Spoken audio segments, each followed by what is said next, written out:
Will Europe's future gas demand be met by a future Eastern Mediterranean hub?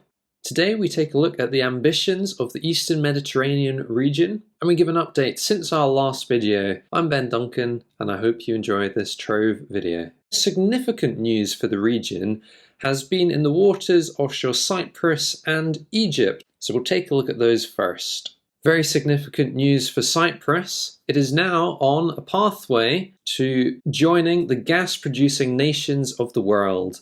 That is because Eni has signed an agreement with Cyprus and Egypt for development of Block 6, using Egypt's existing infrastructure, Zohr facilities and pipelines. The aim here is to establish a gas hub in the Eastern Mediterranean. And the recent press release states that gas will then be liquefied in the Damietta LNG plant for export to European markets. This is being led by Eni, who currently operate Zohr and Block 6, which has the significant Cronos discovery, which was made back in 2022, appraised in 2024, and is said to have over 3 TCF in place. There are also surrounding discoveries with future potential to be tied into this development, and these include Zeus, Calypso and Glaucus, and there are others too, including potentially a very large prospect which is being drilled, which we'll get onto next. But for Cronos, production could start in 2026 as Eni is aiming to fast track its development in a similar way which they managed to do for Zohr, getting that on stream in record time. So that is the planned export route for Cronos gas. And the CEO of Eni has stated that this agreement paves the way to bring Cyprus's gas to the market in a timely fashion, which might be a little dig to the delays that have been happening at Aphrodite. Egypt and Cyprus reaffirm their roles in the emerging energy hub of the Eastern Mediterranean, which is set to play an increasing role in the global gas supply in the near future. Building on this story, in Block 5, which I've just highlighted here, ExxonMobil are currently drilling the Electra-1. They're using the Valaris DS9 drill ship, and their partner is Qatar Energy. It's a distal Nile Delta play, pre-salt target, and the prospect is said to have up to 30 trillion cubic feet of gas, which, if close to that is discovered, it will be similar size to Zohr, the currently largest producing field for offshore Egypt.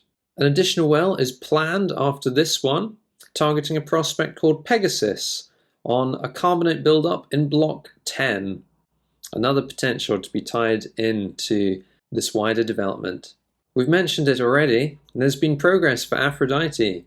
Chevron and partners have had their revised field development plan approved on the 14th of February. The plan involves a floating production facility and 4 new wells that will be targeting 800 million cubic feet of gas a day. It's around a $4 billion investment, and the gas is planned to take a similar route to Egypt, Port Said terminal. On the top right, you can see a structure map. It's a sort of faulted anticline structure. And here we have the TROVE asset montage page, which includes all the details and history of the Aphrodite discovery, where the wells are on it, different write-ups, structural settings, details about the reservoir quality, different field development plans that were proposed. There have been challenges. First gas is still only expected in 2031, so compared to Cronos, that's quite a few years later. And that's actually 20 years from the initial discovery back in 2011. Also, in the agreed development plan, Chevron must still complete both the FEED and the pre-FEED study before moving forward. And then finally, there's still the border dispute on the field, where Israel actually claimed that 10% of Aphrodite lies in Israeli waters. However, this is a great step forward to finally reach FID after so many delays. Moving on to Egypt, and we'll take a look at BP's recent well campaign that is still ongoing in their West Nile Delta area, or WND. They've drilled 2 more producers on the Raven field, and these wells have started up production 17th of February. So they're adding to the 8 existing producers an additional 200 million scuffs a day of gas and 10,000 barrels per day of condensate, which means the field is now producing a total of 600 million scuffs a day and 44,000 barrels of condensate per day. Raven is actually Egypt's second largest producing field. These wells were drilled by the Valaris DS-12 drill ship, the first 2 out of a 4-well campaign in this area, and we'll talk about the next 2 wells in the following slide. However, here's the Raven asset tab that we carry in TROVE, and this is where we make sure that all the data in the public domain is collated in one place so it's accessible, easy to find, and in addition to this tab we collate all the numbers that are relevant for sort of field-wide geology and infrastructure of the field into our data table within TROVE, so it's sortable and filterable and useful. A bit more information on the Raven field. It's in both the North Alexandria and West Med deepwater concessions. It's a Miocene reservoir, turbidite channels, and it was discovered back in 2004, started up in 2021, and as we mentioned, it's Egypt's second largest producer, although it did see a significant production slump in 2024, and along with Zohr's production slump, that has left Egypt with a bit of a gas deficit. So very good news for the country, increasing its domestic production through these 2 wells. And BP's partner in the block is Harbour Energy, as after their acquisition of Wintershall. So moving on to the 3rd well in the BP campaign. This was announced just on the 6th of February. It's a 3 to 4 TCF discovery, according to Kyroscene.com. In the North King Marriott block, the well found 2 Messinian reservoirs at around a depth of 2,400 meters, and again it's using this Valaris DS-12 drill ship. The final well for BP, which is probably drilling currently, is Fayoum 5 in North Alexandria concession, also in this sort of general West Nile Delta region. Fayoum is a field that's been producing since 2019, so that's presumably another development well to aid production. So moving on from BP's well campaign to Shell's drilling, and Shell are currently in phase 11 of their West Delta Deep Marine development. You can see on the map here, there's highlighted in the hexagons, WND, that's where the BP wells have been that we were just talking about, and here more centrally, still to the west of the delta, Shell's WDDM area. And Shell is targeting a production increase of 150 million cubic feet per day by the end of the year. Phase 10 just concluded, and that involves some development wells. Total investment will be $222 million, and we're not sure about the specific fields that these wells will be on. There's 17 fields in production, including Scarab and Rashid North, in a range of water depths from 300 to 1,200 meters. And their partner in this is Petronas. Moving now to more frontier regions, and still to the west of the delta, ExxonMobil have joined the party, as it were, with their first ever offshore well for Egypt, and they've been successful. With Nefertari-1, the discovery was announced on the 15th of January. It was drilled by the Valaris DS-9 drill ship, a water depth of 1,720 meters, and it TD'd around 2,700 meters. You can see it highlighted on the map on the right. That was in a GeoExpo article. The well encountered 2 main gas-bearing layers of Cretaceous age, and the pre-drill estimate was for 3 to 5 trillion cubic feet of gas. This is very good news for the region, particularly off the back of a recent dry hole. This was Chevrons Kanja-1, which was announced being unsuccessful just slightly earlier in January. With that in mind, in the context of Egypt trying to increase its domestic gas production, not only to meet its own demands, but to become an exporter to Europe, we have Egypt's latest license round that has just finished. So it closed the 25th of February 2025. This was the EGAS 2024 International Bid Round.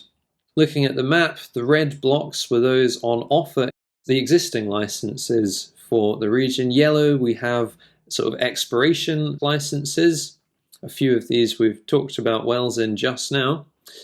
And then in orange, green, and blue, we have development licenses, so they're producing fields. You can see Zor in orange out on its own near the border, and then sort of the trends that we've talked about for West Nile Delta and West Delta Deep Marine in green. In the sort of dusty green and dusty blue, we see previously awarded exploration areas in previous rounds. And looking at some of the material that EGAS and EUG have put out to support the round, this just shows high-level sort of structural trends. Obviously, the Nile Delta has dominated this region. You can see highlighted here the Herodotus Basin out into deeper Mediterranean waters. We've got the Levant Basin that extends into Israel and offshore Lebanon, and then the Nile Cone. Those blocks in grey are those in the recently closed bid round. EUG has also put out leads and prospects that they've identified in these blocks.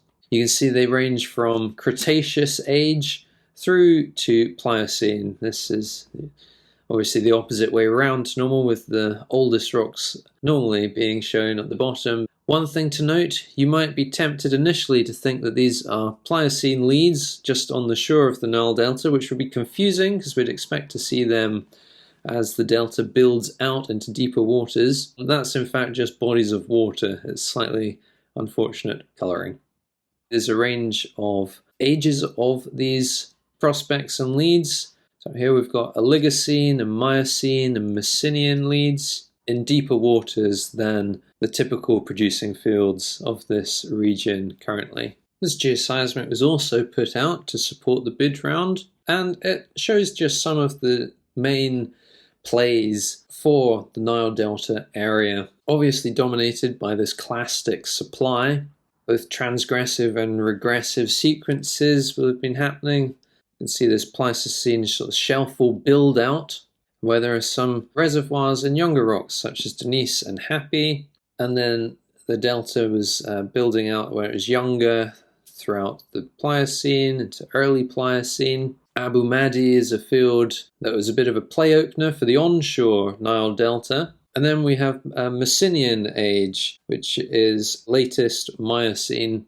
That's when the Messinian salinity crisis happened for the Mediterranean, and we have this really thick deposition of salts. You can see these have somewhat slid down the shelf, and there is minor diaparism throughout, and this acts as a super seal for fields below this horizon. You can see Zor highlighted here. That's a carbonate buildup, and then at deeper levels in sort of the thicker sediment package, we get Miocene and Oligocene fields, reservoirs consisting predominantly of these clastic supplied from the Nile Delta, but also, of course, carbonate buildups. And as exploration, as we've seen wells to the west of the delta, they're targeting these more distal submarine fans, which are the result of turbidity flows and mass debris transport systems.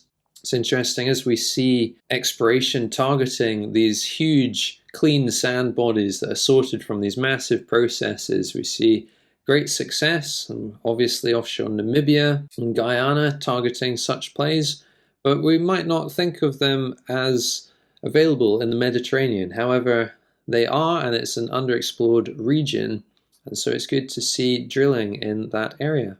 So we'll just quickly touch on other areas in the region and highlight a couple of things that have been going on. So for Israel, the final investment decision has been made on Catalan. This was back in July 2024, but since we've covered the region, you could check out our previous video for more details. But essentially, it's a collection of discoveries that are looking to be developed through a phased approach, initially with Athena and Zeus. It used to be called the Olympus area, hence the name of these discoveries. And just zooming in slightly, this is an older map. You can see here it's named Olympus actually. And most of these fields are a sort of sequence of tilted fault blocks that you can pick up from the field outlines. Moving north to look at Lebanon, Total Energies are the operator of Block 9, that's the block highlighted red, and they drilled the Qana prospect back in October 2023. This was a dry hole. They were also the operator of Block 4, which is now an open block. This had the Biblios well, which was the first well drilled offshore Lebanon in 2020, and Total and partners have since relinquished this block. This is the third Lebanon bid round, and it was due to conclude last year. However, they extended it in the hopes of getting more interest, and so it closes 17th of March 2025. Obviously, geopolitical conflicts in the region have acted as a deterrent for international oil companies progressing exploration in this region. Moving around to look at Greece. Not a huge oil and gas country, but ExxonMobil and Hellenic Energy have a joint venture to begin a second phase of exploration offshore Greece in the southwest of Crete block. The second phase aims to determine FID on future drilling, with the first exploration phase just ended 9th of October 2024, and that consisted of a sort of 2D seismic program. The second phase has a 3-year schedule, and it will be collecting 3D seismic and making assessment of that. Chevron are also showing interest in exploration offshore Greece, with official expression of interest submitted. Greece operates a sort of open block policy where companies can express interest and then a tender process is started. And so this has happened for the block that Chevron is interested in. It's an area southwest of the Peloponnese Peninsula and to the west of Crete, so somewhere in this region, but unspecified in the press release that we've seen. So there's actually been very little oil and gas exploration and development activity offshore Greece. It's partly due to the tectonic setting, which is extremely challenging. It's a very active area for volcanism, seismic activity. And you may have seen in the news recently about earthquakes near Santorini. In fact, there's been over 1,300 earthquakes recorded with a magnitude greater than 3.0 in the area of the sea near Andros. So you can't even see that island. It's covered up on the map by all the seismic alerts. And that's just since the beginning of February. We're recording this at the end of February 2025. Looking at the setting of Greece on a sort of plate tectonic level helps to understand why it's so active. That's because it's sandwiched between the African plate and the Eurasian plate. However, it's not on its own. There's the Aegean plate, there's the Anatolian plate, and there's the Ionian plate. And so this all makes for a lot of movement at the plate tectonic level. To show you where Santorini is, that arrow is picking it out just there, right in the middle of where has been annotated on this map as the active volcanic arc. You can see they've annotated out a non-volcanic arc as well.